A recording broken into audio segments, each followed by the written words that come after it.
Okay, so the next step in building this galvanized raised bed is to put my fencing material on the end. Now this is a 3-foot fencing with a 2-inch by 4-inch opening. It's the same stuff I used on here. On this one here I used, I think it was like a 5-foot and then a 3-foot, something like that. But it's the same stuff. I'm going to actually do it this way though. So instead of laying it sideways, I'm going to go like this. And since this is 3 feet and this is 34 inches across, there's 2 extra inches. So what I'm going to do is take my tin snips and cut this opening here right off. And then I'll attach it to here. So it's going to cut 4 inches off, so it'll make it 32 inches. And so it won't come all the way out to the edge, but that's okay. There'll still be plenty to bite on. So I'll just center it on here like this. And see, that'll go just like this. And I'll cut this off here. Now I could take and wrap it around, but I think it would just look ugly wrapping it. So I'll take my tin snips and cut this one off. And I'm going to go from the top all the way down to right here.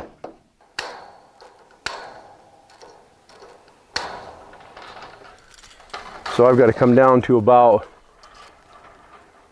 right about here, I think. Yeah. Then I'll cut it off here, like that.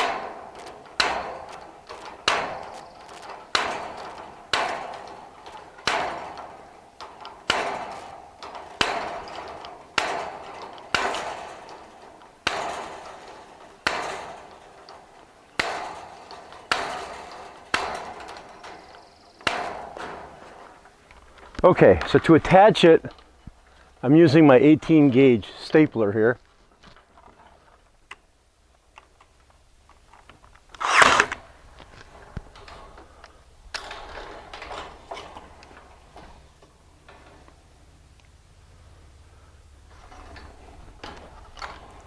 And what I'll do is I'll get it straight on this edge here,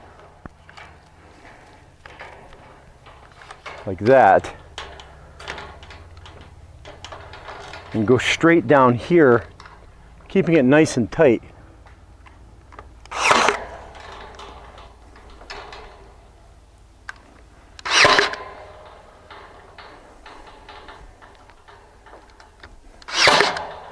Hey, how did I miss?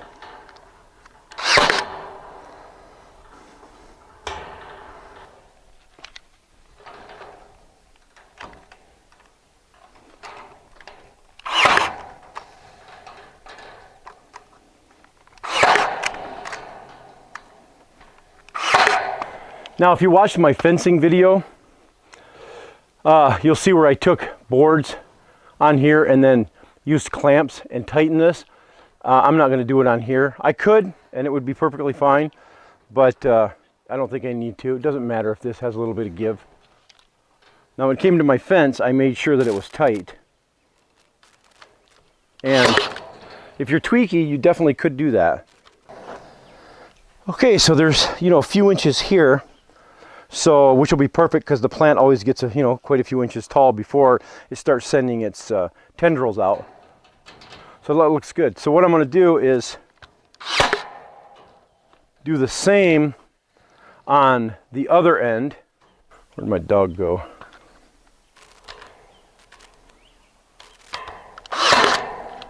He's almost 16 and he's 99% deaf. So I have to keep an eye on him because I can't call him, so because he doesn't hear me. So I have to keep him in check. There he is. Okay. All right. So that's this side, and incidentally, this will also help stiffen it up. I have that board up there to help, but this also will keep it, nice and straight. These won't bend in or out at all. So I'll do it again over there, and then I'll come back. Okay. So I've got my wire fencing on both ends. And I have my raised bed mix here that I started putting in a little bit. But before I get too carried away, I wanted to go ahead and secure this bed to keep it from bowing. Now, as I said before, there are two methods. The T-posts or the cable. Now I've shown my T-post quite a bit, and that's how I've done most of them. But on this one here, I think I'm going to go ahead and do the cabling so you guys can see how it's done. Because it is a little bit nicer. The T-posts are just these big, ugly, green metal stakes sticking out of the ground. And I mean, I don't mind. I don't think they're that ugly. The benefit, of course, is to be able to put string across and use them as a trellis. But I don't need that in the center here, so I'm not going to do that. So let me show you how I do this. First off, you need some cabling, and this is 1/8 inch cabling, and these are 5/16 eye bolts, and these are the cable connectors. I'll put a link below to where I get all 3 of these. It's not too awfully expensive. So now to cut this cabling, even though it's only an 1/8 inch, it has a strength capacity of like, I don't know, like 350, 400 pounds or something. But you need some really strong cutters. I use my tin snips, but these are they're called Wiss, and they work really well. But it's still, you know, you have to really reef on it to get them to break. But if you got some stronger cable cutters, probably be better. But they do work. You just gotta hit it a couple times. So I'm gonna bring you in closer and show you exactly how I string this cable. Okay, so I'm stringing my wire rope right dead center. These are the center posts here. And I have my 5/16 eye bolts. And what I need to do is to drill a pilot hole first. And I'm going to go right in here and put this one in. And I'm going to put one in over here. So I've got 2 of them. And then string my cable. And I'll show you how I do that. So first, let me go ahead and drill these.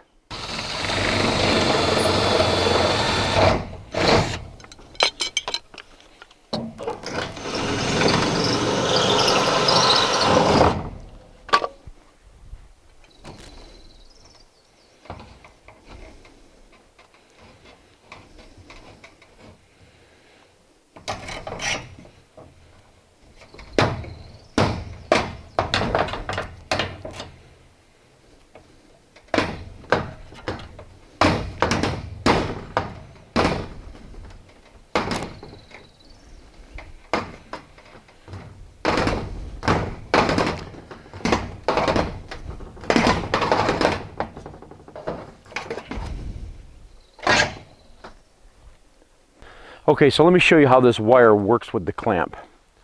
So it's really simple. You make sure this is screwed out enough so that you've got plenty of space here. And then so you take and send your wire through. You go through the eye of the bolt and then just go right back through this again, like that. And then you just clamp it down, like this. Now this is 1/8 inch wire, right? And it's a 1/4 inch clamp. So it takes 2 strands to make up a 1/4 inch. So you've got to reef down on it really well to get it to clamp. Now if you have problems getting it to clamp, even though you're screwing it down as much as you can, what you can do is take and send this wire back through again so that you've got 3 strands going through the clamp. And then it'll clamp because it'll be a lot more friction, so it can clamp a lot easier. So you can do it that way if you want to.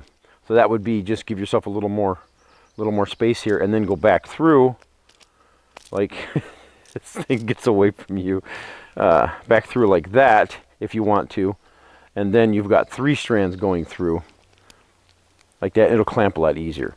But I haven't had a problem with it clamping with just 2 strands through there.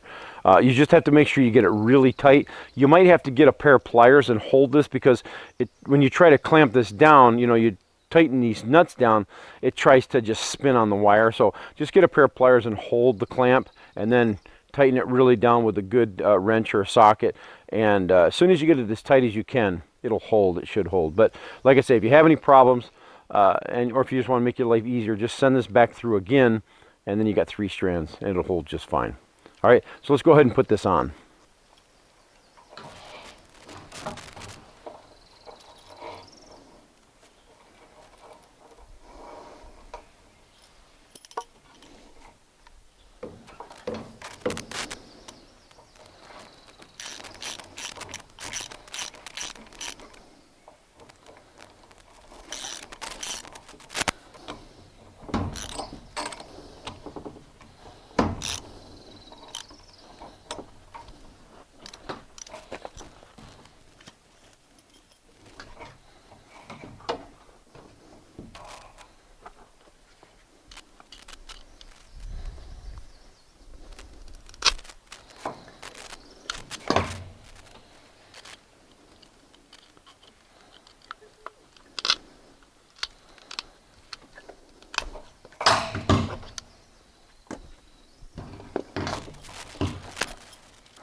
So when it comes to filling up these large beds, like a lot of the beds in here are twice this width, so it's twice as much mix that I need. Now, I can't generate this much compost, so I have a local place here in Southern Oregon that I get my stuff from. It's a compost place. There's actually quite a few of them. Well, not quite a few. There's at least 3 that I know of that are local that you can get your mix from. So I had a truck bring a whole load in. It was 8 yards that they brought in. And it's a raised bed mix. It's got loam and compost and stuff. It's made for raised beds. Now, it's not my preferred choice. I wish that I could generate enough, mix myself. I just can't. So with beds this size, now once these beds are established, then of course I generate enough compost to fill the top every spring. But when it comes to having to fill a bed like this, I have to have it delivered. There's just no choice. Now, the place I get it from is supposed to be, they say OMRI certified, using organic methods or whatever. But even then, you just don't know what you're getting. So you just have to you don't really have another choice unless you want to go out somewhere and try to find dirt.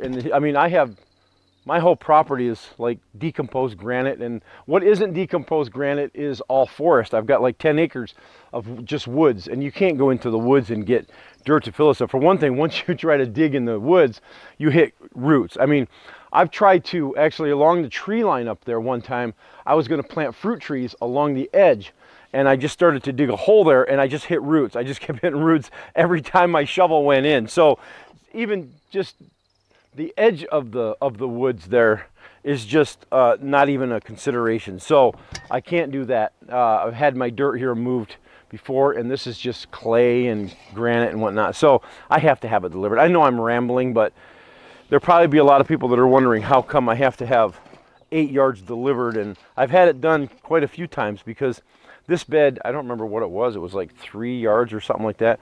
And I've got another bed that I built that I'm filling. So it is what it is. But now when it comes to amending it, I will put my stuff up, mostly my worm castings and some, composted chicken manure. But mostly I love the worm castings. But you can put leaf mold and, mushroom compost and whatever you want for the top. But for the base of it, I don't know. It is what it is. But it works just fine for me. Okay, so this bed is completely filled. Now I just need to lay some composted chicken manure and worm castings on top for nutrients. I went ahead and put a Ukrainian purple tomato in here. Now on the ends here, I went ahead and put a winter squash here. That's going to trellis up this right here, and I'm going to put another one down there, let that trellis up. Now what I could do, I could have left, let me explain this. I could have left this at 8 feet, and so I have 8 foot in the center, and then I could have ran boards across and put wire on top so that the pumpkin or the squash, whatever, can come up and lay on top of the wire. And I've done that in the past. It works really well, but I didn't want to do it this time because those posts would be in the way. And so I'm just going to see how it goes over the summer. If I have to, or if I want to, I can go ahead and actually put piping here and screw it to here, come up and bring it over to right here, or I could bring it down here. So all the options are open. If I would have left these at 8 feet, then I don't have any options, and so I would have just, I didn't want it. I wanted this completely open, so that's why I didn't leave these at 8 feet. So we'll see how it goes. Also on this wire, it's actually down here a little bit, and I put it down a little bit farther, and it's buried because if I put it on the top, then it kind of just pulls the top in. When I bring it down here a little bit, it pulls the whole thing in, and so you'll notice that's not going anywhere. Now, on the other bed that I did this with, this one here, I used the screw eyes, right? So it's screwed into the wood. On the one over there, I drilled all the way through. I put a washer and a nut on the outside. I didn't do it this way here. I didn't do it like that here because I don't want the bolt to be sticking out with the nut. I think it just kind of looks, it just takes away from the look of it. So I don't think there's going to be any difference in the two. maybe the bolt holds it a little bit better, and maybe over time, many years, that it might, this 4x4 might kind of give way and those eyes might pull, but I don't think so. But if you're concerned about it, you could do it either way. But so anyways, so that's where I'm at right now, and I think for now this bed is complete until I decide what's going to happen with these winter squash when they start trellising. And then I may make some changes here, but the options are unlimited. So anyways, there it is so far, my new galvanized raised bed. So thanks a lot for watching, guys, and don't forget to subscribe if you haven't, and then hit that little bell so you'll get notifications whenever I upload a new video. Okay, thanks a lot, guys. We'll catch you later.